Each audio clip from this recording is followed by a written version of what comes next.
party. We only have one rule here. Please leave by 9. Hi there. How's it going? Today, I feel like I'm going to give a warning. I've been thinking about this all day. This is a warning. If you're listening to this and you don't want to have a nightmare tonight, or like if you want to go to bed peaceful, don't listen to this episode alone, I guess. Listen to it in the daytime. This is a warning because the reason I say that is because all of my research shows that if we talk about what we're going to talk about, you might experience what we're saying. So this is a warning before the episode even starts. Be careful. I warned you. But today joining us is once again Moon Tona. Say hi. Wow. Yep. Say hi, Tona. Hello. My sister is joining us because tonight actually, we are talking about sleep paralysis. One of the spookiest, scariest things I think are in our world that kind of border between science, because it's a diagnosed thing, and kind of supernatural almost. They have a weird connection with each other, and I think it's just one of those things in our world that like we can't explain all the way. And I think it's all science. It is, but like we're gonna get into why it's paranormal. I have lots of questions. Yeah. We'll get into later on. So this episode is hopefully reaching you on Halloween. So, sit back, relax. I don't think you'll be able to relax, but try. Get a nice chamomile tea. Get a nice tea, put your pajamas on because ours are on, and we'll get started. So without further ado, Sarah, go ahead. Okay, so our story begins circa sophomore, junior year of high school. It's the middle of the night and my parents wake me up because my grandpa is getting a pacemaker and thinking the nurses are trying to kill him, so they have to go to the hospital. So I'm now alone in my house and I go back to sleep. It's the middle of the night. And then I wake up and there's like this little gray Victorian boy in my room and I can't move. Something is like holding me down. I can't talk. I'm trying. And like this boy is running around my room, taking posters off my walls, running amok. The ceiling is getting large. In comes another girl. Things are flying and I am terrified. Eventually I pull myself out of it. I'm fully I can move, but I'm terrified. And I am very anti-ghost. And this had convinced me that ghosts were real. I was like, I don't know what happened, but when I was alone sleeping in my house, ghosts came out. I don't know why there's a Victorian boy in my not Victorian house. There's ghosts. And I was convinced. And I was like, my whole life, my view has changed and ghosts are real. And I never thought that this happened. And then a couple days later, I was watching Teen Wolf and they were talking about sleep paralysis. And I was like, oh my God, that's what happened. Ghosts aren't real. I just had sleep paralysis. Oh my God, damn it. You were so close. You were on the other side. But that's funny that even you had a moment there.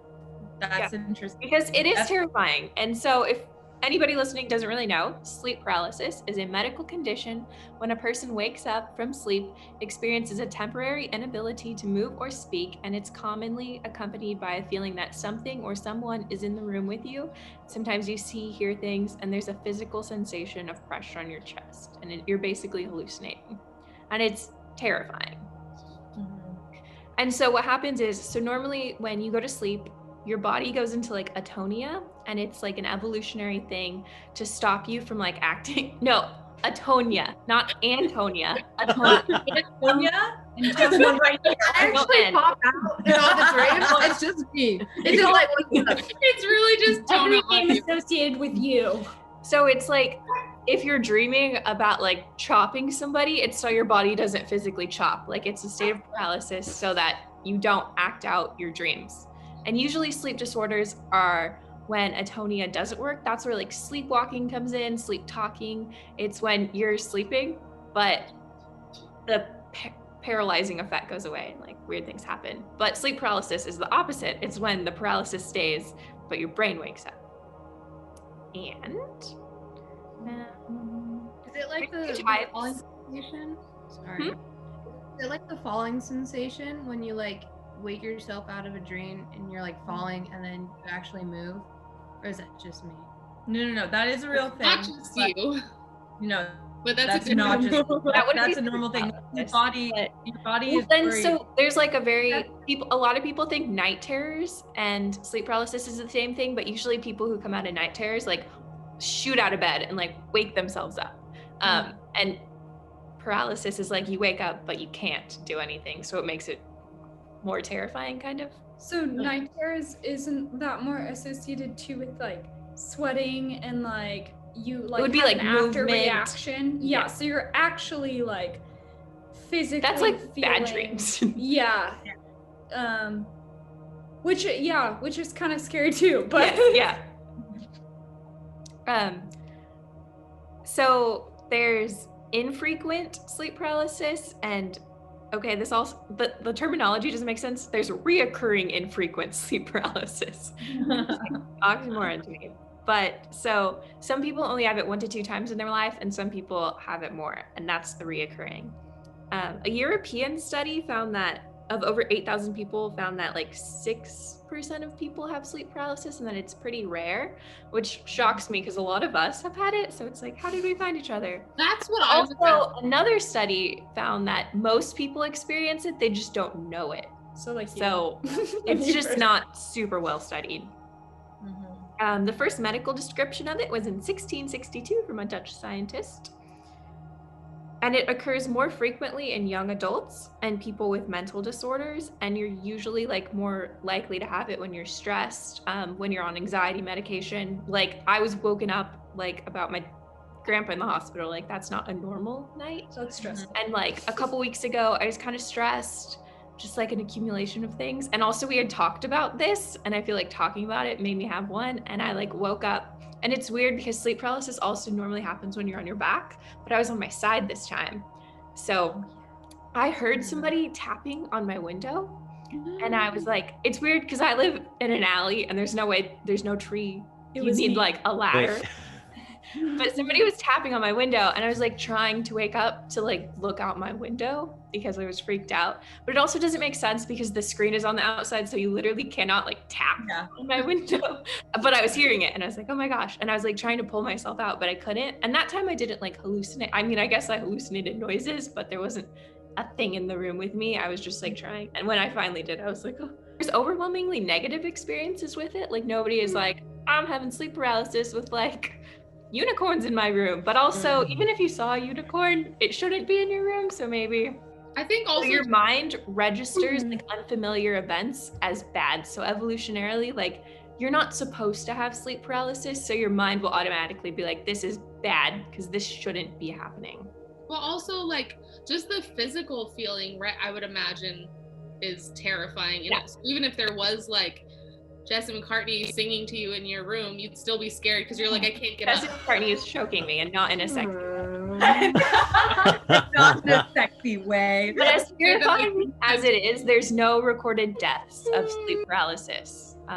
It's just like a scary thing that happens, but nobody has died. But also, maybe people did die in their sleep. But how would you be able to ask them? I don't know. Yeah. The autopsy doesn't tell you. I like the best thing you can do is like try to not sleep on your back, but you're sleeping, or like prepare like an affirmation like, this is sleep paralysis. I'm okay. This isn't happening. Everything's okay. Oh, yeah. That's what sleep When do you have paralysis time to is. do that? It's just like I don't know, if you're if it's in your mind, maybe you'll Yeah, get. that's true. Oh, it can last up to an hour, but usually it's like seconds to a few minutes, but it can last up to an hour. So Sarah brought up like a bunch of interesting things. Basically, I started looking it up a while ago when we first said that we were going to do this podcast because I've never experienced it. So I had never met anyone or talked to anyone who had experienced it. Colin's never had it. Katie's never had it. Like, I don't know anyone who's had sleep paralysis until I got to college. And then I was talking to Colin and I was like, only like 6 to 8% of the population has experienced it. And they're all my friends because There's got to be a study on that. I've never heard it. And I was like, how did I end up in a group of friends in college that have all had sleep paralysis? Anyways, so, but it's been going on forever. The first like written, like recording that we've found of it was from 300 BCE in China. So it's been around for a long time. And I was looking it up in like medieval literature because I'm a medievalist technically. And one of the like texts that I had to read a million bajillion times is actually about sleep paralysis, but like loosely, but I didn't know that. And we never talked about it in class at all. So I was very surprised. It's Beowulf. Have you guys heard about Really? Yes. Wait. So isn't that weird? That on my because I have like literature. Well, I have mostly media movies, but I didn't have books, and that's Beowulf was turned into a movie, so I mean that counts too. Yeah. Tell me more. Wait, tell what else? It's so Beowulf is I think it's the oldest English story text that we have, like that we've found. So we don't know who the author is. We don't even really know like when it was written. It was written in like 900 BC or so. Actually, that's not the oldest. I think no, actually it is. I don't know what I'm talking about. It is.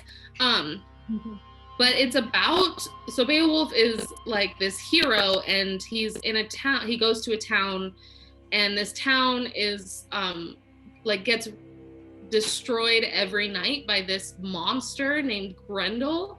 And Grendel comes at night and takes people and crushes them. Basically sleep paralysis, like that's the whole idea.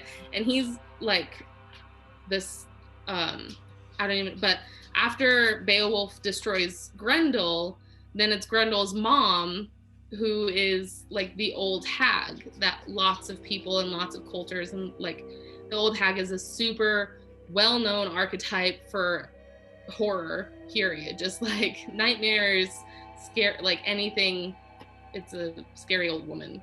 Oh, Sarah, you mentioned that no one's died from it. Actually, no one has died from it, but it is linked to SUNS, which is the sudden unexplained nocturnal death syndrome, which we now know is like heart arrhythmia problems. And it's just a ton of people, like mainly men in like their 30s in East Asia, especially like immigrants. So I'm imagining it's like stress, like, but they died, like large number of them were dying at night. And they, like mostly all of them had reported having night, like sleep paralysis episodes, which they called the nightmare, like before. So it is known to go along with people dying in their sleeps as kind of like a precursor episode. So it's funny that you mentioned that, because I was going to bring up in mine, obviously, the media aspect. So that happened. I had that written down, actually. There were the Hong deaths. Yep. I forgot the country. But you know who read the article that was based on? A very well-known director by the name of Wes Craven. And so he took that idea after he read all that and was like, wow, I'm going to make a monster. And he made Freddy from Nightmare on Elm Street based off. That makes a lot of sense. That makes sense. Which I'll talk about later more, but that's crazy that you mentioned that, because that's, yeah. So. Well, yeah, I was just looking up different things in like history, and that's been going on. Like, it isn't even just the Hung men. It's like even from back in like the 300 BCE account, like they were talking about that as like a precursor to like dying in your sleep. That's scary. Oh, I also read a thing, and I need to ask your opinion on this. Tuft and Needle said that if you've experienced sleep paralysis, it's comforting to know that Renaissance artists were trying to explain it too. Oh, Not comforting, but fun fact. How do you guys feel knowing that? I've seen them try and draw babies and cats. I don't trust them. Well, did you, in your research, Cheryl, did you see how the painters used to describe sleep paralysis was just a bunch of freaky looking cats sitting on women's chests? Yeah, so I saw like that was definitely a thing in the Renaissance. It was usually like an incubus type Like it was demon. either like a little creepy demon or it was just a big fat cat. But either way, the painters made them look the same. Who knew which one was which? Incubus the band? Yeah. Yes. The whole And band. Incubus. Or Yeah. cats or demons. Yeah. Oh my gosh.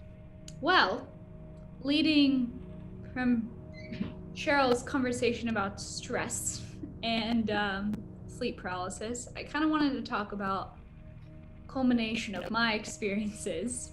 And I actually have only had sleep paralysis in college, and a lot of times were the first occurrences of them were like midway through college, and it was mostly in the winter. And as all of my friends know, I sleep like cold, so I don't sleep with a lot of blankets. And I like have noticed that when I was staying with my family in Fresno in like December, like midway through college, there was one night where it was like super cold, and the whole house was like freezing, and I put on multiple blankets like on me, and so I like had felt almost weighted down, and I slept on my back. And that's the first time I actually had experienced sleep paralysis. And so I guess this wasn't as much of a stressful time. I'll talk about that as well. But like, this was the first time that I had felt it. And I don't think I had talked to you or you guys about it like at this point, or we may have briefly discussed it before, but like I hadn't had all the full-on conversations with you guys. And so when I had felt it for the first time, and I was like in Fresno, I like kept asking my parents if they had heard me scream in the night. And so I was like, I think I was screaming, like I don't know what was going on. I know that I was cold last night, but like I felt like I was screaming. And at this point, I feel like I was very exhausted this specific night, the first night that it happened. And so it's when I had like woke up a little bit, I went right back to sleep, but I remembered what had happened, and like it was kind of freaky because I was just like, when I woke up that morning, I couldn't stop thinking about how I was yelling. But I wasn't yelling, and like everyone was like, you weren't yelling. There was no yelling. We would have heard if you were yelling. Like my room is next to everybody's room upstairs. And so on this like trip that I was back home, it happened one other time, but it wasn't the same kind of feeling that I had. It wasn't as like severe of a sleep paralysis as this first one, maybe because I was already aware of what had happened. But after like figuring out that maybe like, yes, like it was because I was sleeping on my back because there was weighted a lot of blankets on me that had happened, it really like didn't happen again until other occurrences when it wasn't in the winter time and I was under stressful conditions. And so I kind of wanted to go over that aspect of it because it was very different. Under stressful conditions, when I've experienced sleep paralysis, I've gotten a lot more less of screaming and more of a panic, and more of where it feels like the grinding teeth and my head moving back and forth, and then like metal grinding, like someone scratching metal, like a lot, and it feels longer, the stress ones. And I've noticed myself wake up and I'm completely have a clenched jaw. And so that happens, like I've had like TMJ and other things because I would clench my teeth at night. That's happened for me for like a while. But one thing that I picked up on, and about a month ago, I had like a sleep paralysis kind of like episode right here on this couch. I was taking a nap, and I haven't taken naps in a while, but I had picked up that I was trying to fall asleep, but I know that I only had 30 minutes before my class. So just having that thought of a short period of time, but still wanting to be able to sleep, was something that I like had noticed I'd picked up on, and this is happening in previous naps. But it was almost like I felt like I couldn't get my sleep in enough time, but I didn't have another option. And so what I kind of like picked up on in that moment was a briefer episode, like a very brief episode due to the napping and like feeling the limited amount of sleep. But I basically did like really quick head turns, and then I like kept going. So I like kept feeling like I was going back and forth. And then some chatters, and then I felt like I knew that I was having sleep paralysis, and then like I woke up and I like was awake the whole time, but I was just getting into a sleep. And so after that, I gave up on a nap because I ultimately that like when that had happened, I had already been trying to fall asleep for 10 minutes, and it was like to give up. And I think that like for me, knowing that I have limited amount of sleep, like whether it's a nap or if I've lost sleep due to like staying up later, and knowing that I have to get up earlier, associating that with stress from that specifically is another kind of stemming out. Sleep deprivation is like another trigger too. So, and I think like if it happens multiple nights in a row, which it has before, I've had it like 2 or 3 nights in a row, like more recently, not when I was in college, or kind of like maybe like a couple years ago. And those were actually kind of like the last times I experienced it until like a month ago. So I didn't have it for a while. But I have been like stressed a little bit with school, and that definitely plays a factor. But I have noticed that the stress from sleep deprivation, which ultimately circles all around all sorts of stress, has been a bigger, like a significant factor in my experiences. So with like, I guess I've always like tried to be like have ease before I go to sleep. And I think when I do that, so like before bed, I don't worry about it as much as when I'm like taking a nap or something quick, or I've lost sleep. And I know that.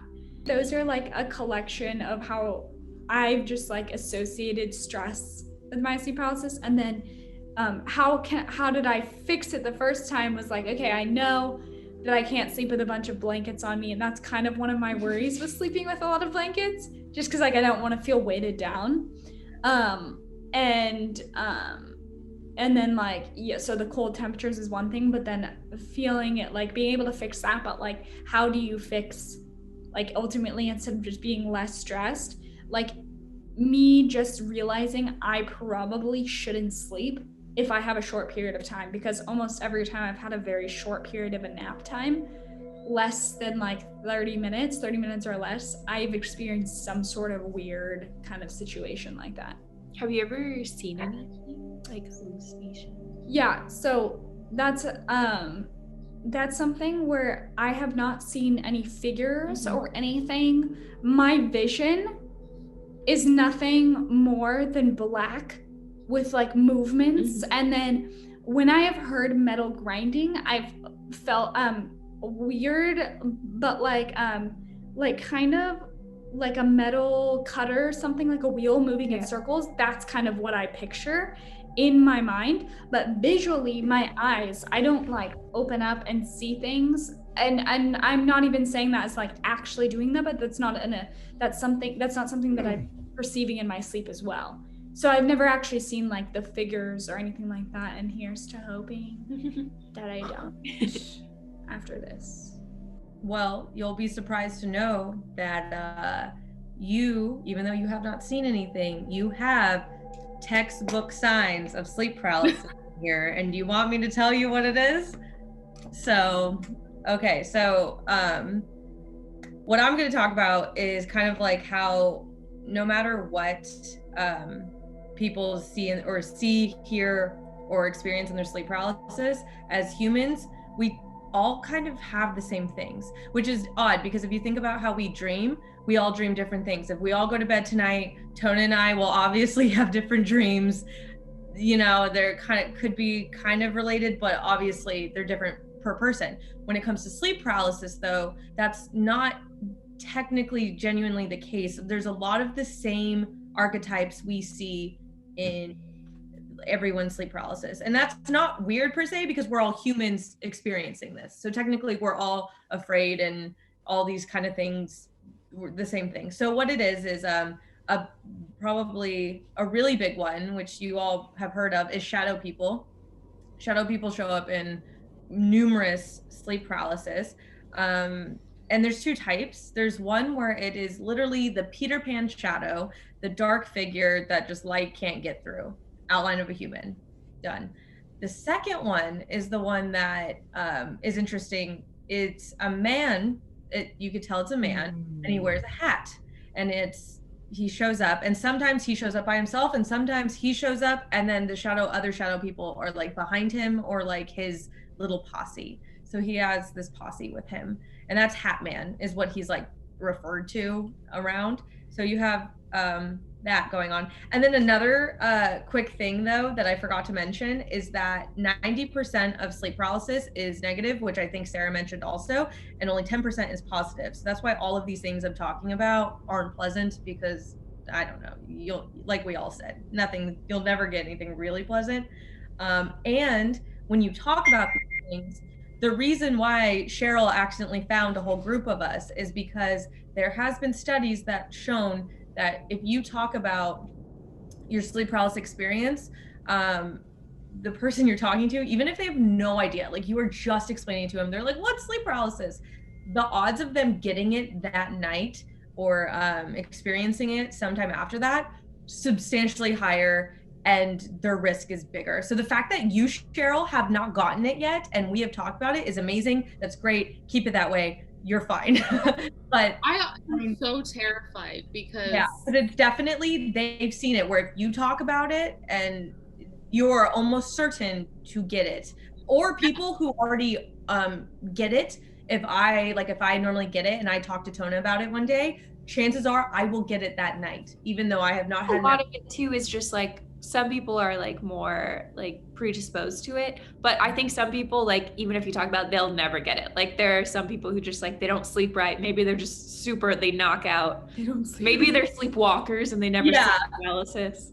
Exactly. The restless leggers. I don't know. The RLers. Everyone. Yeah, exactly. So those are just some people who won't, but most of the people, if you talk about it, it becomes a thing, and that's how whole groups kind of get infected with sleep paralysis. And out of all the hallucinations you can have, there's 3 different types. There's the intruder, which is the shadow people, which I covered. There's the chest pressure, which is the archetype of the cat sitting on your chest. So a lot of people have reported that they wake up, they look down and they see a cat, sometimes with glowing red eyes, sometimes not, but a cat sitting on their chest, and they know it's a cat and it's just sitting there. And sometimes it talks to them, like whispers and unintelligible whispers. Sometimes it just stares, that kind of thing. And then the third one is out of body experiences. So this could be flying, just any type of movement. A lot of people have actually felt like their head was going to explode kind of movement. Yeah. So there's that kind of thing. So it's just like out of body movement, stuff like that. So those are the 3 different types of hallucinations you can have. But loud noises is a big one. That's like, whether it's whispers, people talking, or just like loud bangs, almost like car crashes or like just loud shocks. Some people see lights, like almost like kind of like, I don't know how to explain it. Like kind of like when someone takes a flashlight and dances it around, they see lights like that. Yeah, they see lights like that sometimes. There's also black blobs people see. So instead of shadow people, there are these giant blobs that move around. They float around rooms and they try to interact with you, the sleeper. There's the old hag, which Cheryl mentioned too. She shows up from time to time, and she's very famous sleep paralysis archetype. It's just mostly her face, but she could be really people have reported her doing multiple types. Fun little fact that I picked up is that the term nightmare actually used to exclusively only mean sleep paralysis episodes, because Mara is a term is a Nordic term for the incubus trope. For the incubus. So that's what it meant, was like people would come up and they'd see this Mara and they'd have a nightmare. I have nightmares. That's why Anna hates Kate Mara, because she's afraid of Kate Mara and Nightmare. Oh my God. I'm just afraid of her. Wait, what do you guys think about Rooney Mara? No, she's fine. It's just Kate. Rooney's fine. Tatiana, I do have a quick question also. Yeah. Did you, like, in your research of like tropes, notice like regional tropes, like in one area? Because I was just like, I just like happened across it, like Newfoundland, usually like most of their reportings are like of an old hag, but then like in Zanzibar, most of their reportings are like of a demon bat. And then like in the United States, people like to say, well, I wonder if it's like cultural, like, because if you're having a nightmare, I feel like you're more inclined to like the stories you heard as a child, or like something you're like to be scared of. Yeah, like it's something that's already in your mind. So yeah, like, cultural definitely too. It's definitely culturally based. From the people that I have looked at, like, because there was like documentaries and stuff that I did research, it was mostly Americans. So it was mostly them going through but different types, like different places in America. So it's like they could be the same here and there. But one woman put it very well, is that she was like a firm non-believer, like she was a teacher, all this stuff, and she equated it to like, she saw these things, but like she thinks that she saw them because that's just something she necessarily should be afraid of. But it's not something where if you asked her, are you afraid of people breaking into your house, she'd be like, no, I'm probably more afraid of, X, Y, and Z. So she just thought, because in where she lived in New York City, where she lived there, that's why her visions looked like that and took on those roles, because those are technically things she should be afraid of. So that's how she kind of put it. And I thought that made a lot of sense too. So that goes with like the whole people in certain countries kind of see, or people who live in certain places. That sounds like a positive experience to me, as a warning sign. Yeah, well, she took hers very well, but it was basically a run-of-the-mill shadow person she saw in her visions. But yeah, so there's those. And then it's funny because a couple more tropes here are that Sarah mentioned window knocking. That's a trope. Window knocking is a thing apparently that people hear, and that they'll try to open their window, or they'll try to like let in whatever it is. And a lot of times they can't see what it is, but they have a feeling that they know what it is, kind of thing. Like, it's interesting. And then the other one is metal. Metal is a big archetype. What? And whether it be like metal, the noise metal, or like they taste metal, or like just metal in general. They hear, or like some people think they see or feel a claw, like in the claw game. Yeah. Yeah. I just hear like 2 plates of metal, or that like wheel. I don't know why I'm thinking of this, but like if you were like welding, that's what I'm thinking of, welding, like that type of cutting. So it's just cutting of metal. And I've never tasted metal in my sleep. That's good. Yeah, so that's like a thing is metal, which is so weird that you brought that up. That's why I think it's very interesting. Sleep paralysis is all very interesting, because people experience it all over the world.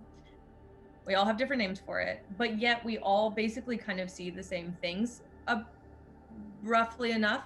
And another big one, this is one of the big archetypes, and they think that it's actually one of my favorite theories, is that an archetype they see is cartoon-like humanoids with big black eyes, black droopy faces, and long fingers. And what does that sound like to you guys? That sounds like an alien. It does. It's an alien. So a lot of what scientists think is that people who claim to have been abducted are actually undergoing sleep paralysis. And I think that's a very entertaining thought to think, because I'm abducted.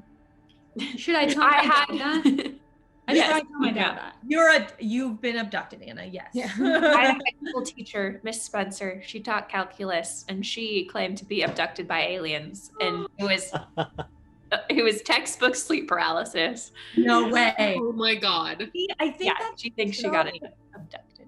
I think that's so entertaining because like these people believe as much as someone who has gone through sleep paralysis, you know what you felt and you know, even though you know it wasn't real per se, you know what your body was feeling and how it was going through. And these people who talk about alien abduction, same thing.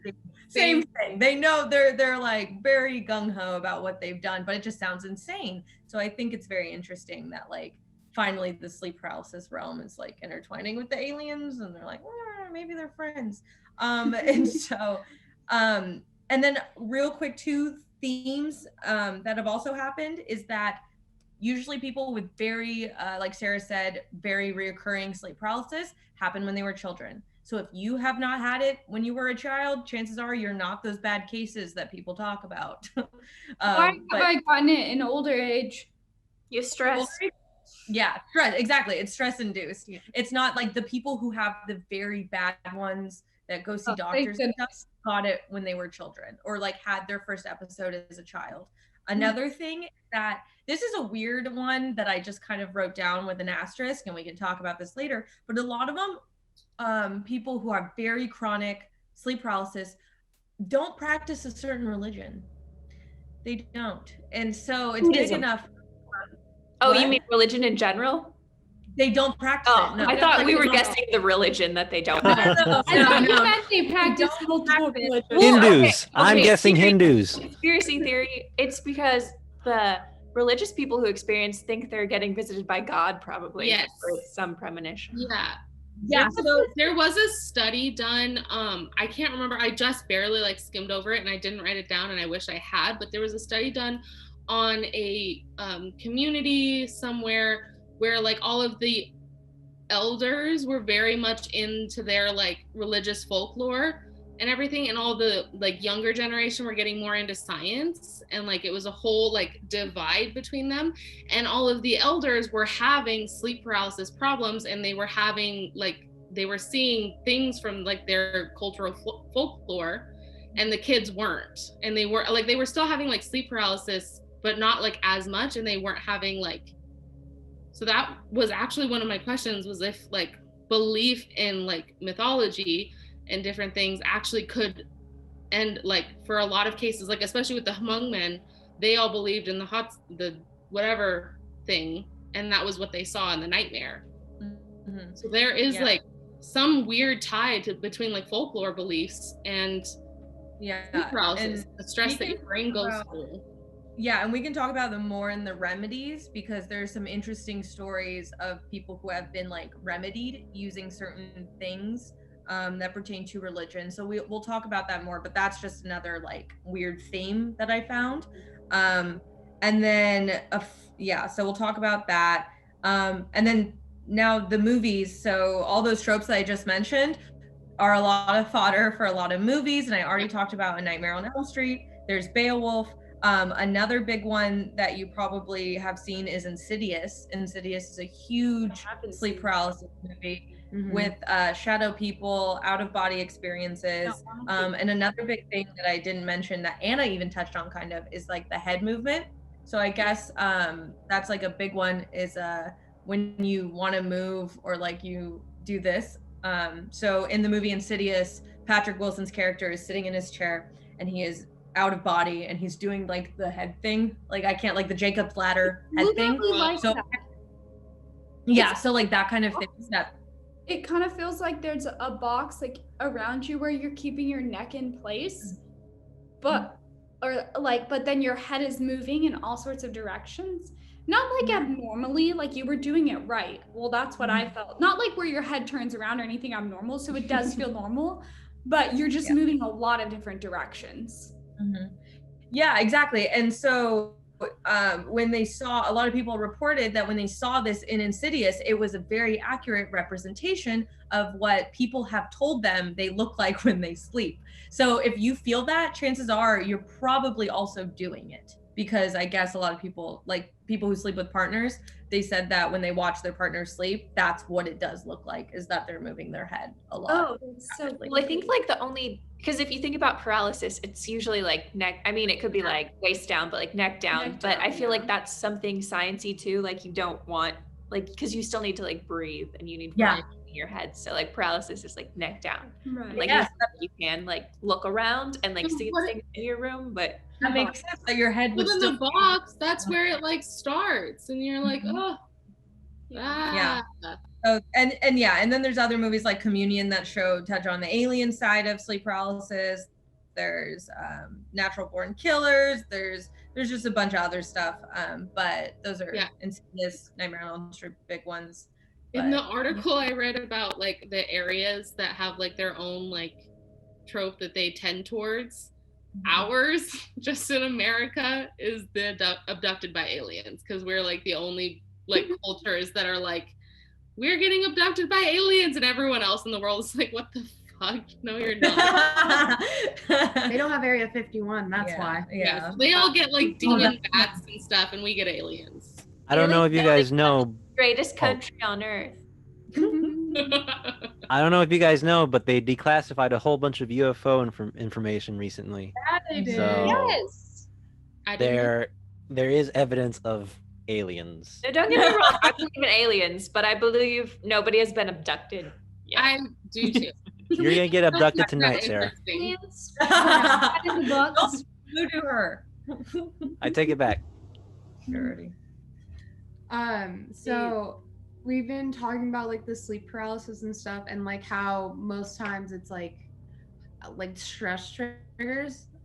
For myself, like what really started my sleep paralysis was actually like my journey into lucid dreaming. So do you guys know what lucid dreaming is? So it's like basically you're trying to like train your mind to be able to control your dreams.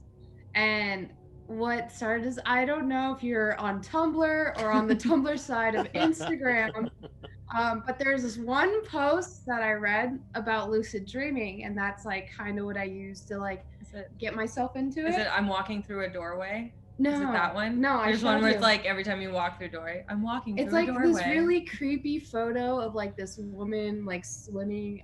I have it off to the side so talking. Lucid dreaming sounds like a lot of work. I'm just like, take me. I never wanted to work hard in my dreams. So what's triggered my sleep paralysis was my lucid dreaming, but my lucid dreaming was like just being able to control your dream. And there's a lot of studies on it by like psychologists and a bunch of other things, a bunch of research on like how to like start making triggers for yourself in order to like kind of wake yourself up in the dream, become aware. Like Inception. Yeah. Film. Where they do that, each one has a totem that tells them. Well, yeah, so there's triggers to like wake yourself up in the dream, and then there's triggers to figure out if you're dreaming or not, and there's triggers to get you out. Wow. So kind of like but the lucid dreaming Tumblr post that I first like read about, it basically you're putting yourself into like sleep paralysis, because it's like I'm looking at it now and it says like lay still like on your back. Well, I didn't know what sleep paralysis was. I was like, this is like middle school me, peak One Direction phase, like a lot of stuff going on.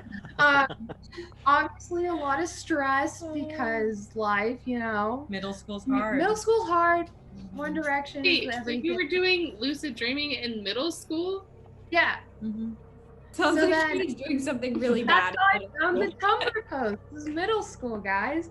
But it's like how you get yourself into it is like it's also very similar to like have just like triggering yourself to like fall asleep. So it's like I also use these to like just go to sleep. So it's like laying on your back very still, and then you're just kind of like resisting the this one has it with your eyes open. I don't think it's necessary. I also used to sleep with my eyes open, so that's also like 50-50. But so you stay very still on your back. You try and resist the urge to move, Like you're like, oh, I want to roll on my side now, but that would like wake you up when you try and do that. So then you would just lay still. But the goal is to do it whole, like remain completely still, eyes open for like 15 minutes. And then also other things like the 15-minute mark is like usually what triggers you to fall asleep anyway. It sounds like you're trying to get sleep paralysis. You know, that's the thing. I didn't know Yeah. that was connected until very later on in life. But I was able to do it. I felt I would like fall asleep, and then if you read the article more or the Tumblr post more, it tells you triggers on like how to like see if you're in a dream or not. And it's like, oh, if you try, it's like a lot of them are like looking at clocks. Yeah. Or like trying to Mirrors. like figure out mirrors. If you don't look right, you're in a dream. Sometimes you can like reading, yeah, reading things. A lot of times I know when I'm dreaming is like, long story short, I had a weird dream. I figured out I was in a dream because I was trying to dial 911, but it would not dial 911. It was like 119, 191, and they're like on your hand too. Yeah, it's on her hand phone. It didn't work. But so it's like, okay, question. Yeah. What is the intention of lucid dreaming? Like, is it like you going into your dream to like figure something out? Like, why would someone do this? Fantasy. It's so you can like start controlling things in your dream, and like I don't know, it was just like, at least from my understanding, it was like to make things more interesting or more fun, or like because like I used to have like these super outlandish dreams, and it's like we all have the dream like we wish we could fly and that kind of stuff. But like once you're able to like wake up in a dream, you would be able to control when you fly. You could be able to control a crowd in your dream. And you're like, hey, this is going on. You would just, for me, I would always like, hey, this is happening right here. You guys are going to keep looking right here. And then I would leave. I would walk away and I would go do something else in the dream. But I would like try and convince the crowd not to follow me, because it was also weird once because sometimes it's kind of like Inception. The crowd starts realizing you're awake and then they start coming after you in certain aspects. It's terrifying. But it's mainly like being able to do cool stuff. Like, because I used to do it a lot and I trained myself how to do it. I would have continuous dreams over multiple nights. So I would like go to sleep, have this one dream, and then wake up, go to bed the next night, and continue right where I left off. And I'd be able to like control my dreams from there. So it's like basically writing my own kind of story. And when did it get bad? It got bad not long after. So that's like kind of like the bad side. Because like we mentioned, a lot of the things that trigger like the lucid dreaming also trigger sleep paralysis, and I would wake up before my body did and I couldn't move. Like it's funny, like how we mentioned like reading clocks and stuff to help trigger you realizing you're asleep. Me looking at clocks would trigger my sleep paralysis. So then in the dream, I would look at a clock and then I would wake up immediately and I'd be on my side. I couldn't move and I'm just staring and I'm just like, I can't move and I'm awake. I know I'm awake, but like, why can't I move? And it's like also what everyone else has been saying. It's like, it's like stress triggers, sleep paralysis. For myself, I noticed that temperature changes has triggered my sleep paralysis. Like, I was thinking about it when Anna was telling her story. What triggered a lot of my sleep paralysis is that I'm like under my covers and I'm like very warm. Like I'm super hot. Like I'm like almost sweating hot, but the room around me is ice cold. Like it is absolutely freezing. The room's freezing. So then like I would try and stick my arms out or something to like try and cool down, but then that would trigger my sleep paralysis, and that's when I would like be unable to move, and then I would see like the classic archetypes. I would see like things in the corner of my room. I would see like faces really close to my face. One time, I was about to go visit my university for the first time. So obviously I was like super stressed about it. And we just happened to be in a haunted hotel at the same time. But I went to bed. I was super stressed. I'm about to go like visit this campus and like decide if I'm gonna live here for the next 4 years. So then during that night, I was sleeping and I felt myself like wake up, and I looked to the corner of my room and there's like a small girl like in a dress just standing there, and I'm like, really, bitch, like not now, like I need to go to bed. I don't have time for you.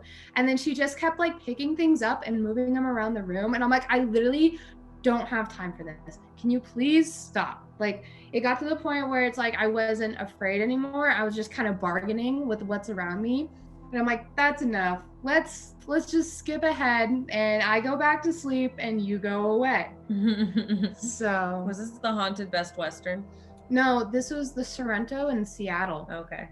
Yeah. One time our whole family stayed at a haunted Best Western, but none of us thought it was haunted until the next day when we were like, did y'all have weird dreams? Y'all have weird dreams? I thought it was that night. Just kidding. I did have a funny, I think it's a funny sleep paralysis moment, but I'll tell that later on. But so I just like interesting how saying it out loud kind of connects the lucid dreaming to the sleep paralysis. Yeah, I mean, just talking about the movie Insidious in general, where it had to do with the kid. If you remember the movie, the kid was lucid dreaming, and then he gets lost, and then he gets the sleep paralysis. So it's almost like you were basically kind of doing the same. I was that child. You were the child who's lucid dreaming. It was fun because he would go to all these places, and then suddenly you get stuck somewhere. You reminded me of something that my mom used to say when I was a kid, and I just like put two and two together. I don't know if my mom knows what she's doing, but she, like, when I would have nightmares as a kid, she would be like, they're your dreams, you can change them. So like if I had a nightmare about a spider, she'd be like, you can squish it, like it's your I always tell the spiders to like just squish them and just be like, oh, it's my dream. And like she's like, you can change your dreams. So I feel like my mom has this weird power over dreaming that no one else has. That sounds like a remedy to me, Cheryl. So that sounds like inspiration. No. Yeah, and inspiration. Dumb. It's so dumb. I'm like, Mom, this is not helpful because I can't do that. I don't lucid dream. I'm not like, no, I can't just change it. It's not my dream. My mom, Cheryl's dream. She was like, just change it. And I was like, how do you do that? Like, I'm not in control of my dreams. Are you? You can do it, Cheryl. You can squish those spiders. I think there's like an idea behind some of that stuff too, as it translates. Like I like the some of the stuff of like, what do your dreams mean and all that, and like a lot of times where you feel like you can't, and you're constantly having those dreams rather than just dreams in general. When you really feel like you can't, it's more of like a self-confidence, self-esteem, or like something else of like translating into your actual life is like, you know, and I think that happens a lot when you're younger because you're formative, like it's a formative year, whatever year you're in. It may have happened at a certain age, different things, but it's also like you're impressionable type of things. And I think that's why, like, I don't like scary movies, but like when I was younger, I really didn't like them. And I think it was because I was so influenced by everything that I watched on television. I didn't have a filter for it. And I still think that for some things today, but it's interesting the way you can control your daily life and how you think in your daily life and translating that into your dreams, and then vice versa. I like the fact that, like, okay, maybe somebody would have to fact check, but I heard that you can't make up faces in your dreams. Like everybody you've ever seen is like, even if you don't know the person, it's somebody you've seen in like a grocery store or like walking down the street. But, like, you can't. I got another archetype for you. Thank you, Sarah, because I even have this written down.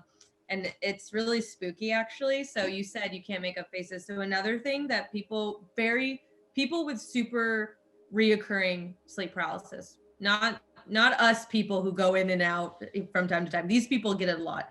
They see normal people. So it's almost like shadow people aren't enough for them anymore. They start seeing real people. And this one guy has various people that come in and out of sleep paralysis. And each time he says he sees a very different face, but he knows it's the same person. And each time the person says, "You know who I am," each time they talk to him. They say that. So it could be like a big burly guy with red hair, and he comes up and he's like very menacing, and he goes, the guy's like, "You know who I am," and the guy is like, "I don't know who you are," and he goes, "You know who I am." Next time he has it, he sees a little girl and like pigtails, and he knows it's the same person, and she does the same thing. He goes, "You know who I am." So that's weird how you said that, because that's also here. It's like Game of Thrones. I'm no one, or I have no fate. Yeah. So The girl has no name. Yeah, he definitely has been seeing these people, and a lot of other people have reported seeing these very normal faces. Like they're not, cartoonish, they're not crazy. Yeah. They're normal people faces. They've never seen these people.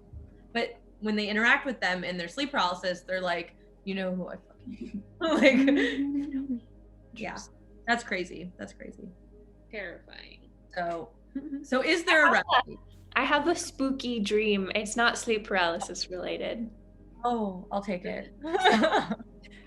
A couple weeks ago, I had a dream that my dad. Okay, preface this. I think if you listen to this podcast, you know that I am like the science one. I don't believe in your witch voodoo shit. So, I had a dream that my dad texted me and my brother that one of my uncles died. And when I woke up in the morning, I looked at my phone and it wasn't there. And I was like, that's a really weird thing for me to specifically dream, because there's nothing wrong with my uncle.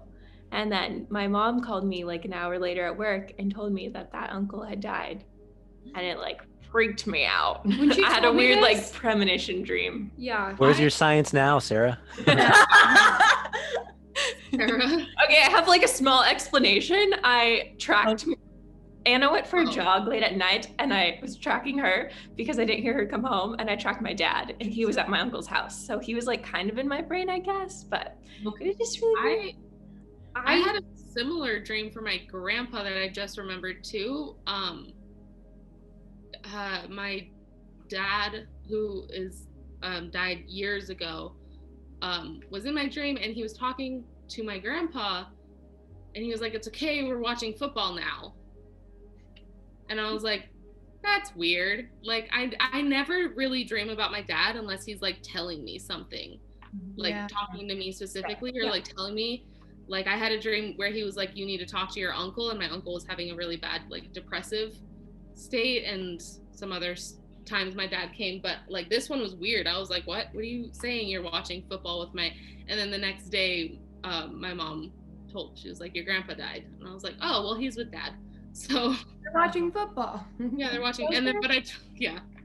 Those Cheryl too are like, I was gonna mention that, but when you dream of the person in like I had one I think like about a month ago where I had a dream about my grandpa and he was very involved in like the entire dream, but he was in his last few days of like living, so it was not like a great state that he was in. But my mom had told me when I was younger, and she brought up the idea, and then I had just kept thinking about it because I kept having dreams of all of my grandparents after they passed, and she was just like, "They're visiting you, they're sitting in their room," and she's like, there was like a chair in my room, she's like, if you have dreams where they're in them quite often, or they're reoccurring type stuff, like they're visiting you. And I was like, that's so interesting, of like, well, I didn't even think of that, but like I would have them a lot, like of people who passed. I had another one that I just remembered. I probably told you guys about this, but like that like first year after my dad passed, when I like freshman year, we were all in the dorms and stuff, and I was like long distance with Colin. My dad had just passed. Colin like texted me, and he was like, "I had a dream about your dad," and he described this dream where we were at my house in like the living room, and we were all like hanging out. My dad was there, and like we knew he was dead and he was a ghost, and we knew it, and he was like, and we were all fine with it. Like we were just going on living with like your dad's ghost being around. And I like stopped and I was like, I had that same dream last night. We literally had the same exact dream of my dad like being a ghost and being with the family, like just doing normal things at home, and like everyone knowing it. Parallel dreams. Those are interesting. That's really interesting. It was really, yeah. Cheryl's always the one who's like, I didn't have any weird dreams. I don't know what to talk about. I told you guys have a dream session with you. I tell you guys these like all the time. Like I have dreams with my dad, and like my grandma, it always comes, but it's never like anything cool. She's always like, clean your room. You do responsible things. Yeah, or like I told you guys, she told me to like sew my pants because I had ripped them, and I was really upset because they were my favorite pants. Oh. And Like, she's like, you just sew them. Easy fix. Yeah, like in my dream, she was just like, here's the sewing machine. Like I taught you how to do this. So yeah. The only time I've had a dream of like one of my relatives is like, it was my sophomore year of college, and I was like super stressed with the people I was living with. I was stressed about school. I was stressed about like my relationships, and it was just like a really hard time for me. And it's like, I even went down to Long Beach to visit you guys. Like I was having like a really hard time, and I don't remember when, but our auntie Diana had passed like fairly recently, and in that so one night it was like super stressed. I went to bed, and I had this dream where I was in the like apartment I was living in, and I was like up in my room, and then someone was at the door, so I went to answer the door, and it was my auntie Diana. And I let her inside, and she was like, Mija, it's gonna be okay. Like, I know you're upset, but it's gonna be okay. Like, it was like really like this very comforting, like kind of thing to happen where it's like, it's gonna be okay. And it was like such a stressful time in my life. And it was so random too, because like I've never had anything like that happen to me. And it's like, yeah, but just like having that like comforting like familial member like come and go, like it's gonna be okay. And I've never dreamt of her since, and I've never been like as stressed since, but I thought like similar kind of interesting situation. Oh yeah. How do we banish how these do we dream fix demons? this? Yeah, how do we get only good dreams from now on? I was looking at just like ancient remedies, because now they're just like, a lot of it has to do with like insomnia and just like sleep deprivation, and they're like working on It's just another symptom of stress, and everybody's like, well, you're gonna be stressed because you're an adult. So yeah, so like if you go to a doctor now and you're like, I'm having like sleep paralysis, they're like, you should sleep more and stress less, is like their main thing. But like in ancient times, they used to believe in the humorist system for the body, humorism, which is like the 4 humors of your body, and it's all like bodily fluid. Are we all comfortable? Do we know that? no. About that? No, keep going. What? I was like looking it up, and they were like, oh, to fix this humor you have to do this, and that's part of like fixing sleep paralysis.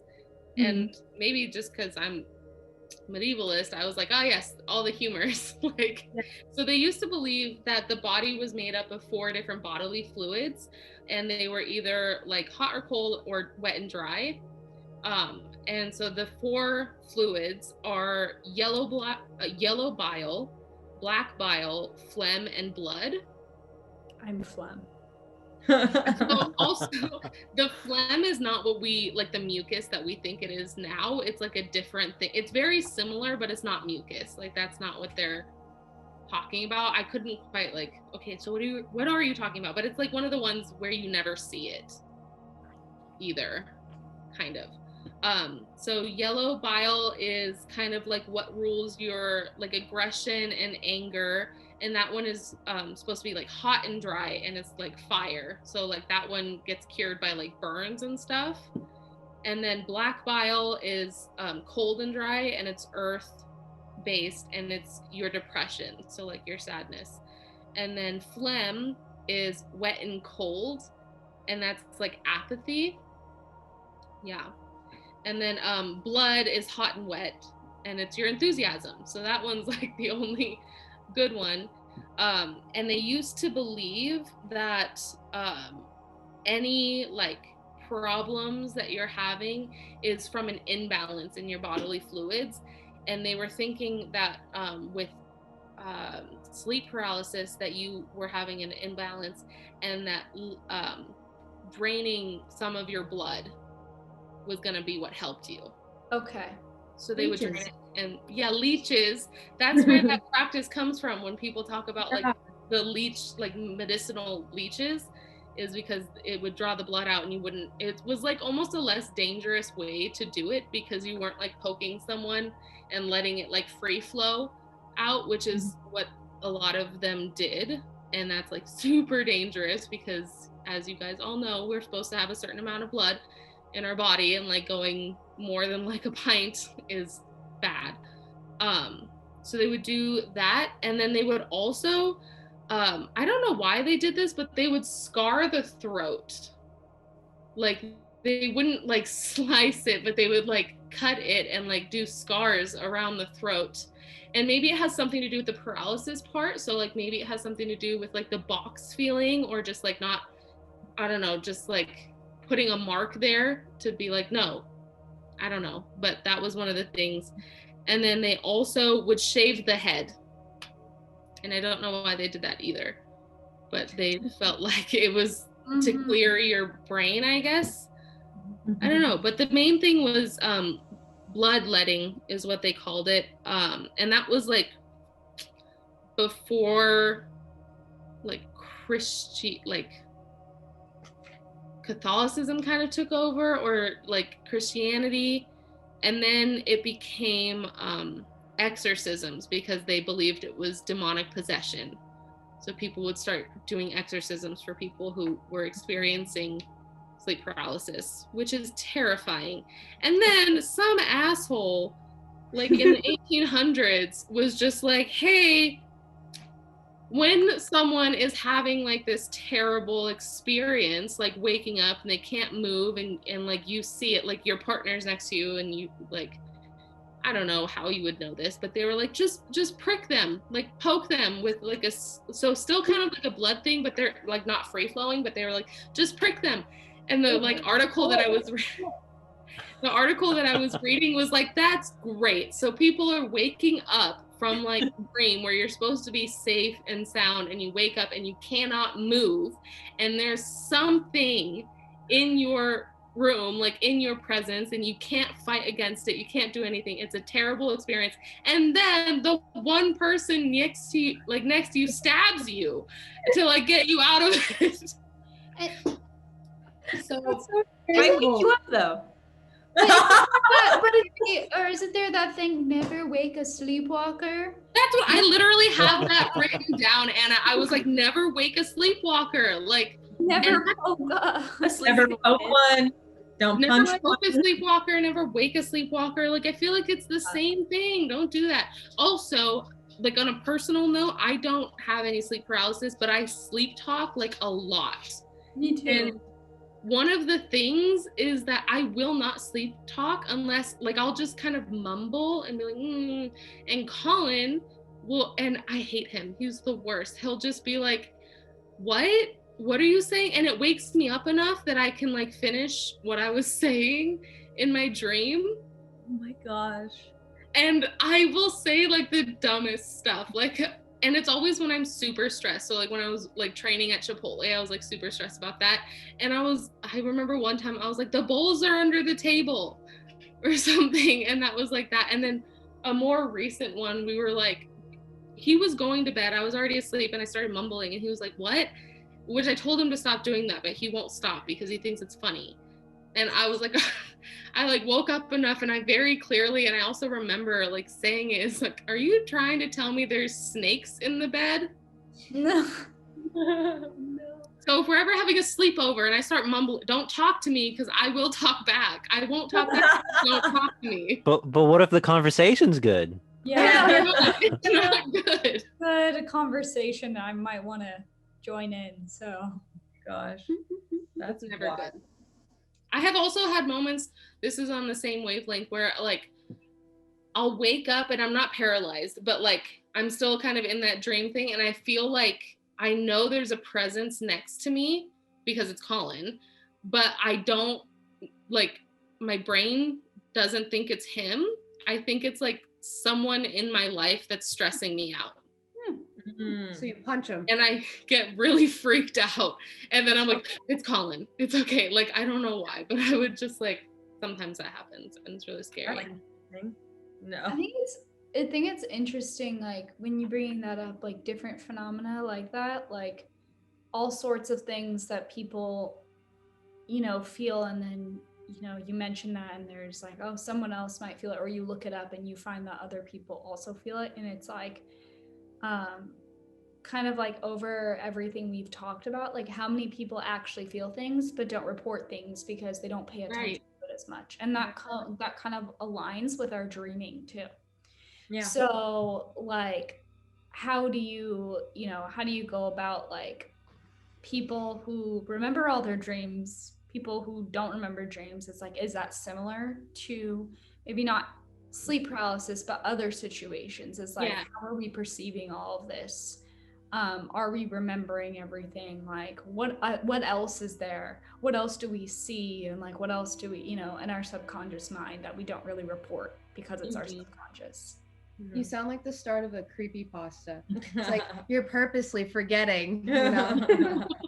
No, I definitely feel like there are people who are like, there are like little grannies who are like, I saw aliens, but like they would never say anything because like they couldn't tell anybody, but like they firmly believe that like they saw something. Oh, for sure. Yeah. You can imagine there's lots of people who wouldn't say anything because they're like, that was really freaky. That goes with the people that have the belief of like, if they did see something, they attribute it to other things. They don't attribute it to paralysis. So you have the remedy of people. So I mentioned this before of the people who get sleep paralysis, a weird group of non-religious people who get it, and then their remedy is almost like they want to believe something or almost like back something. They want some kind of like magic word basically to get rid of their sleep paralysis. So a lot of them turn to religion, and a lot of them, it's mostly Christianity, but they do so that they can basically be like, Jesus compels you, or the power of Christ compels you, get on out of here. People need like explanations for things, and if they don't have the resources to find out what sleep paralysis is, they're like, Jesus. I feel like that's also another like way like lore kind of comes out too, is just like people talking about like this experience they've had, and they're like, we've all had the man with the hat, maybe not that one, but like other things. We're like, we're all dreaming of this incubus that comes in, and now like that town or like those people believe that there's like a demon or something that's like coming around and like feeding off them at night, and they've like created a story about it that's not just because they're stressed and not sleeping enough, but it's because it's the people loose. It's the people who want to believe in something. And so one of the people shared their story and how they're now a Christian, but she was very informational, and like I really liked what she was saying. She was like, if I was Christian and gotten sleep paralysis, I bet I would have been like, oh, demons, or I would have called them demons, and I would have given them different names. So she was very what do you call it? Like she just knew, she had a lot of wherewithal within her. But she was like, if I was a Christian, would have said these or this, and probably wouldn't have said it was sleep paralysis. And then she said, no matter what religion, she did need something to, and that's why I feel like with sleep paralysis, maybe a remedy is not religion, but something you believe in, whether it's like witchcraft or like Christianity or voodoo, like whatever it is, like a mantra, tell yourself, because that's what these people who weren't religious had to turn to, something that was backed by a bunch of other people to kind of give them that leverage that they needed to get through these situations that they were in. So I think if anything is as close to a remedy, that's as close as anyone's about to get to it. We shouldn't have blood sucking leeches. No, you need to sleep on your faces. Yeah. Down. I never sleep on my back. Just like you, Sarah. Yeah, Sarah's Obviously not if I've had sleep paralysis. What about fetal position? Fetal position? I still got it there. If we all sleep face down, we'll die of SIDS. Reverse cold. I don't know. Sarah sleeps face down every night. So He does. You're gonna get sudden infant death syndrome. I'm not an infant, Daniel. I think kind of connecting with what Ta was saying is that like it's just giving something a name or something has like power to it, so you can start controlling it. It's like the first step to being able to like control what you're feeling. So it's like, oh yeah, I'm gonna say it's a demon and they have something written about controlling this. It's just like the power of giving like a name to something. Nobody wants to admit like I'm the crazy one. Like no, it's something happened. Something caused this. There is an explanation. I don't know. And I'm then- gonna say that there probably isn't a remedy because it's been For myself, I sing a song. I always sing like the same song. It's the same song I use to like fall asleep, or if I have like a dream like that, I like sing it again. So it's like how she was saying, like a mantra, but it's just like a song. And it's actually just something that you do like in the moment. I don't know how like what your brain so, like is. I'm awake when this happens. Okay. So like to it's comfort actually- yourself. Yeah, it's comforting. It's like a comfort thing.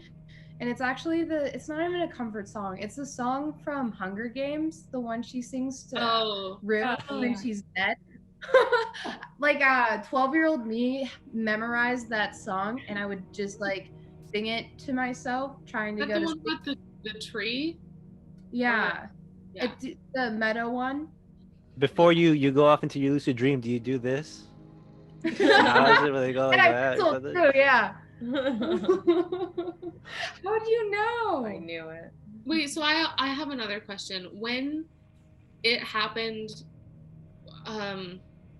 do you know, or like personal experiences for you guys, like when it happened, maybe the first time, or like did you always know that it wasn't real? Or I mean, I guess Sarah answered hers. She believed in Well, I ghosts. feel like also like even just like I feel like sleepy Sarah sometimes is just like you can't reason with her more than like drunk Sarah. Like even if I have like normal scary dreams and I like hear Tatiana's beer machine, I'm like there's somebody in our house, and I like can't go to sleep because I'm like there's somebody in our house. So I feel like it's just like the mindset that you're in, but eventually you realize it. But sometimes it's hard to get back to sleep, or even it's like you're scared to go back to sleep because you're scared it'll happen again, even if you recognize that like it didn't, or that was sleep paralysis. Yeah, I think it's an odd thing because you're essentially like in a different state, and like it's like biologically like we have to sleep, we have to enter that state to like live, and so like once we enter that state and then going back to our like awake state, like how do we feel when we're going to go back into like a subconscious state? It's like stepping into a territory that you knew was like dangerous or something, and then not wanting to go back again, right? But like in that moment, like she said, I just feeling like less control and stuff, in like a subconscious state, like knowing that that's going to happen, and then the same thing occurring again is the like maybe a fear. I think in my sleep paralysis where it was scary, I definitely knew it was not real. I was like, it's not real. This isn't real. But I will say in my sleep paralysis that was not scary, I did not know for a good amount of time that it was sleep paralysis. So if we want to move, this last part of the episode is going to be, for the sake of time and your sanity, we're going to only talk about nice, fun stuff now. So you're out of it. You already went through the tough of it. Good job. You made it this far in the episode. Congratulations. Now you get to hear the fun stuff. So my funny 10%, because apparently, 10% of sleep paralysis is fun and lighthearted. So this was my story. Very first time I actually got sleep paralysis, it was last year, and I was it was the middle of the day. I was cleaning all throughout that day, and I was like, I think I'll take a nap. Like Anna was saying, how she didn't have that much. I had maybe 30 minutes before I had to call, I think, like my ex-boyfriend at the time. So I was like, I'm just gonna take a nap. And so I did, and when I take a nap, I don't go under the covers on my bed, because obviously that's for bedtime. Why would I do that? I'm the same way. Yeah, and I sleep on my back because I'm actually a side sleeper, but in my nap state, I am a back sleeper because I like to differentiate the two. so that's what I was doing. And a thing also is that my bed faced my double mirror, like, which is my closet mirrors. So if I'm sleeping in my bed, I'm looking right at my two mirrors. So when I went to sleep, I guess, like, then I was trying to get up. So it was like, oh, it's time I need to call him. I need to go do something, like, and then I try to get up, and I'm like, I can't get up. And I'm like, I can't.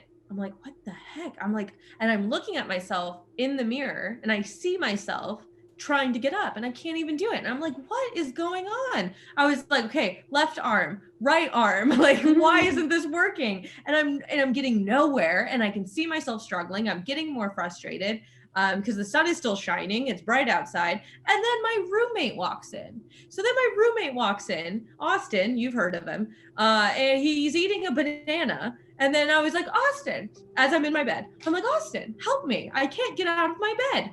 And he's like, that looks very serious. And I'm like, it is, help me. And he's like, oh, I'm sorry. Oh, I'm getting a phone call. And I'm like, your phone's not ringing. And he's like, yes, it is. Hello? Oh, I gotta go. And then he walked out of the room. And I was like, this jackass didn't even help me get out of my own bed. And then shortly after he left the room, I woke up and I realized that was all a dream. And I was not, it was sleep paralysis. But in my sleep paralysis, one day a roommate came in. Your sleep paralysis demon is Austin. Yeah, my sleep paralysis demon is Austin. And it was in broad daylight. He faked a phone call. It was all so real to me that I didn't even like think it was a problem. Like I felt like you were still upset with him slightly after that too. I went over to his room and I was like, you know what you just did right now? That's funny because Austin's your sleep paralysis demon, and one of my sleep paralysis demons is Tatiana. What is one of my funny like sleep paralysis moments? At the time, it was very stressful, but once I talked it out, it was hilarious. So I was at a softball tournament, and I was about to go like practice in front of a bunch of like college coaches and stuff. So I was really anxious the night before, and it was my dad, my sister, and I at a hotel, and I'm like trying to go to sleep because I have to wake up early for a clinic. And I like eventually I finally get to sleep, and I'm just laying on my side and I can't move, and I'm just like chilling, and all of a sudden I hear Tatiana yell, "Taco party." And I'm like, what? And all these laser light show. It's like it's a sleep I know this is sleep paralysis because it's a classic. It was like, if you ever been to a rave, it was the base stage and all the lights were going insane. Lights is one of the things. And these lights were everywhere. All I could see was lights. And then but every time and it was like the kind of like the thump noise, but it wasn't like a song or anything, but it was lights and the thump noise. But every time my sister would say taco party, my whole body would spasm, and I felt like every neuron in my body was firing at the same time. And that's also a very classic sleep paralysis thing. I don't know if we mentioned that. Oh yeah, but it's like neurons it's like tingling and like everything, but it would stop, and then my sister's voice would come back and go, taco party. And then I would just feel it all over again, and all these lights are going everywhere. But that was like I said, it was stressful, but like once I was able to like talk it out with her the next day, I'm like, okay, that wasn't that bad. That's a good one. One of my favorite it wasn't a funny dream, but it was actually a scary dream, but I had a dream that there were spiders all over me, and I could feel the spiders all over me. And when I woke up, it was my glow-in-the-dark stars falling on me. Oh gosh. That is a whole movie can be based on that. Oh. Oh my gosh. I actually have like a funny The putty. lucid dream. At its time. Yeah. I have a funny lucid dreaming one also. It's kind of similar to spiders everywhere, I guess. But I had a dream that I was at this camp.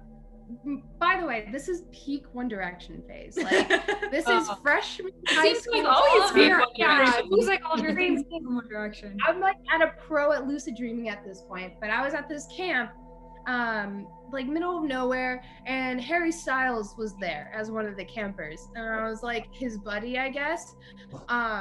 But apparently someone tipped off like everyone, and a bunch of fans came, and it was absolutely insane. So like, know how in the movie World War Z, and it's the zombies like running and trying to climb? That's kind of how it was. But it was like all these fangirls. So imagine a bunch of pubescent girls hauling ass after you.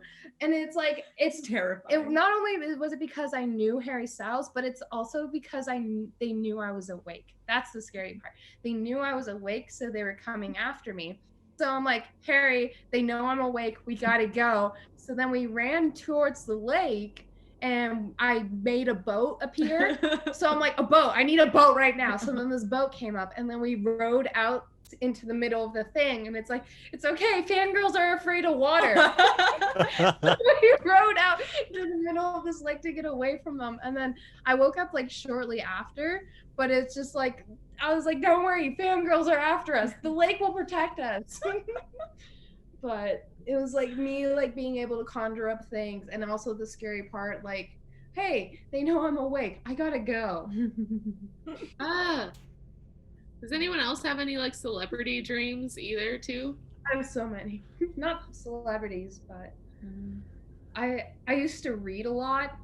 So like a lot of like the cassette, like the Mortal Instruments books, the Hunger Games books, and it kind of goes back to like never being able to see a face. So Wait, I always had to.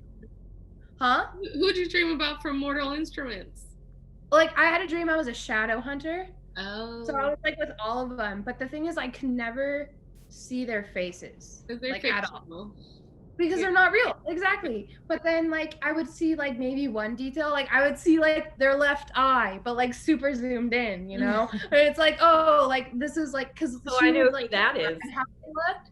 And it's like, but I couldn't put like a complete face to the name, but you would just like bits and pieces, I guess, from like all of that you read. But like, yeah, just putting myself, it was kind of like the lucid dreaming thing. I'd put myself into those like fantasy I have worlds. a weird, it's funny you say celebrities, I have a weird, I think maybe Sarah knows about it. I have a weird theory that your guardian angel, one of your guardian angels, this is comedic. This is also comedic. But fact. This is real. It's comedic, but fact. Your guardian angel will appear to you, not as a fucking angel or whatever the hell it is, but as something that you recognize and that you are comfortable with.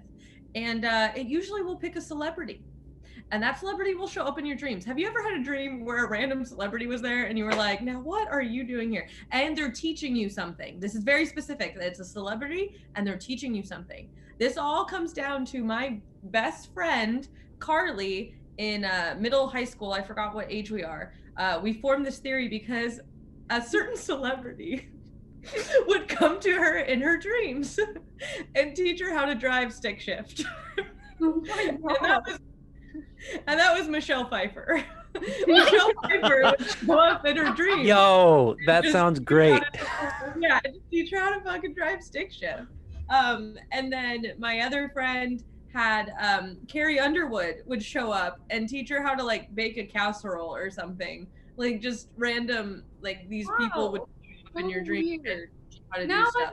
I'm hoping after all this that I have that type of dream. And I had a dream that Rihanna was my best friend. There it is.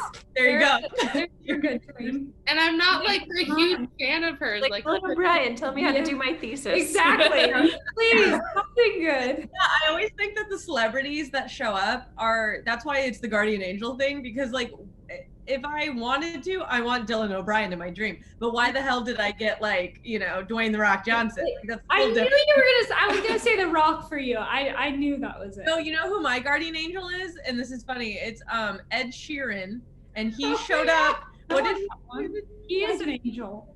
he taught me how to do something? It was very random. It was like doing my tax. Sing. It was like Ed Sheeran shows up and like, let's file some paperwork. And I was like, Yes. okay. Let's do your taxes. Yeah, let's do your taxes. I I'm like, want- okay. I want Keanu Reeves to pop up in I want mine. Keanu Reeves. You don't get to pick. Yeah, They pick sorry. you. I don't pick. That's true. You I'm don't just pick. saying, I've been trying to Not lose lucid dreaming, Tona. Don't you already have one? I don't know. I thought you I already did. I might have. Yeah. They But haven't yeah. showed up So recently. there you go. That's a thing. Look forward. Go to sleep tonight. Dream. Whatever celebrity shows up and tries to teach you something. That's your guardian angel. You're Tell us welcome. about it. Yeah. Tell us about it. I want to know. and what they're doing. It's gonna be like a children's book of celebrities teaching people how to do What did they this. teach you? Dale Pfeiffer taught me how to drive stick shift. Ed Sheeran taught me how to do taxes. Yeah.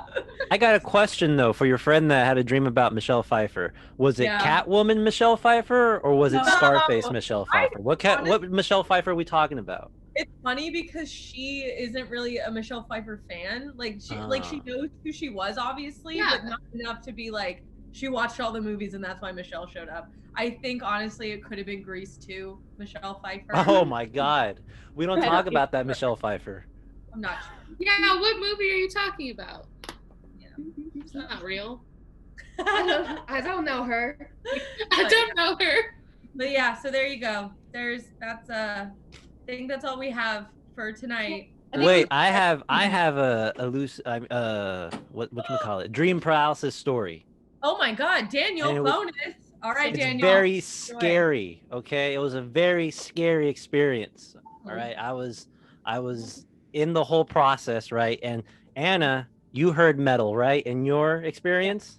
Well, I heard metal too, but it wasn't like clanging metal. It was metal music. I was It was this oh, It was wow. Metallica. I had James Hetfield screaming in my ear, fucking Enter Sadman.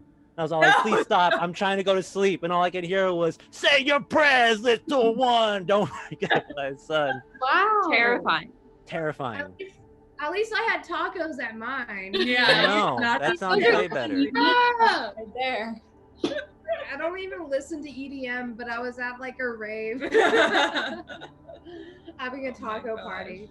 You should try it sometime. No, don't. Alrighty, well, Terrifying. it's been It's fun. time for us to go to sleep. Yeah. It's time for I all of want you to. sweet baby angels to go to bed now. But don't worry, you'll have only good dreams full of Remember, keeping- calming lavender candle. I'll be right there to preach you guys Peaches. when you have sleep paralysis. You won't. Say your prayers. Yeah. Say your mantras, everybody. Say your mantras. Sing your songs. Sing your Off to Never song. Never Land. All right. Well, we'll see you next time. But Tona, I need you to please leave. I need you to But- please leave. Get out of my computer. Yeah. I live here. No, please leave. All right. Wait. Bye. Bye.